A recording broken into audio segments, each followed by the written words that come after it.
My name is Muru Jonathan, and I think my question goes to the three gentlemen. Yes. Dr. Sewanyana said that he has submitted his proposals. Honorable Rakojo says they have already also made their proposals. Honorable Baka, yes, Honorable Baka says as well that they're waiting for the bill. Yes. So who is delaying the process? Gentlemen, who did you submit your proposals to? Dr. Sewanyana. The proposals go to government. Oh, okay, so they went to government. Chambers. Honorable Rakojo, who did you submit your proposals to? So you need to understand the process. Because the process, Dr.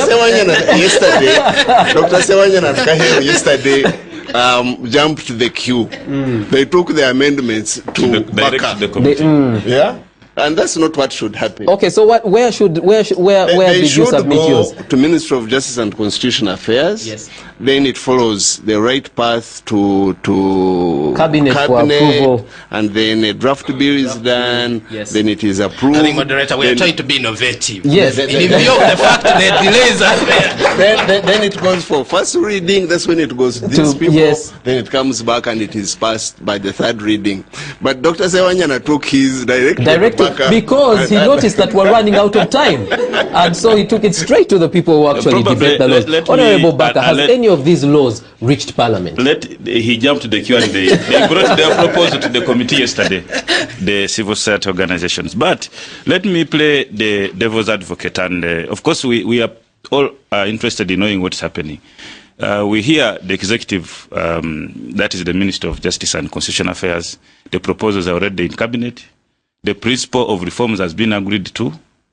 I think now what they are doing is to assemble all the various views from the various stakeholders. Honorable Baka, I didn't want to cut you, but about 6 months ago, I did a program on the very same thing, and we were told the exact statement, that the proposals were going to cabinet. For how long are we going to wait for them to actually go through cabinet and come out to Parliament?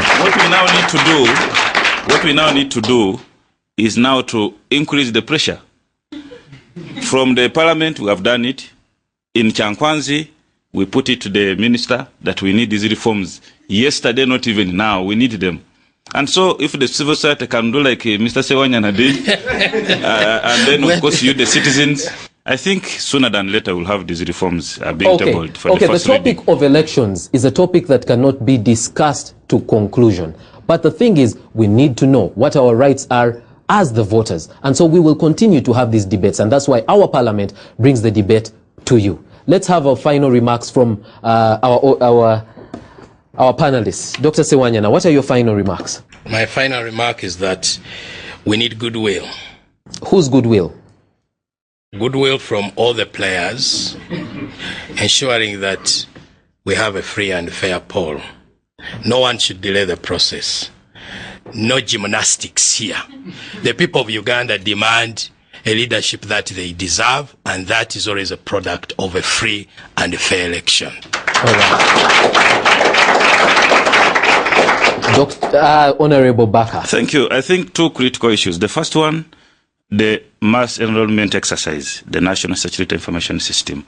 That exercise is very critical to a fair election in 2016, because then it will give us a credible register, and therefore all stakeholders, the citizens especially, should come up and support the exercise. If we can have that exercise a success, Mr. Rakojo will have a credible register which is agreeable to us all. That's very critical. The second one is the electoral reforms. And in the electoral reforms, I don't want to go into which reform and the other, but time is of essence.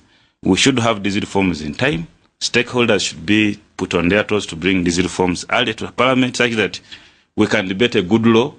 We agree. I can tell you that agreeing on a single clause, it will take about a week of discussion between the government side, the opposition, civil society, and the other stakeholders. Just a single clause. And you are talking of the constitutional amendments, which would have about 5 clauses or 10.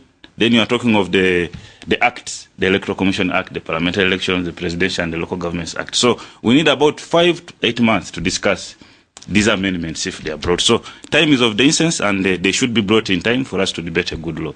Those are two critical issues that I should Okay, put thank you very much, Honorable Baka. Let's go finally to the Secretary of the Electoral Commission. What's your final word? Gabriel, thank you very much.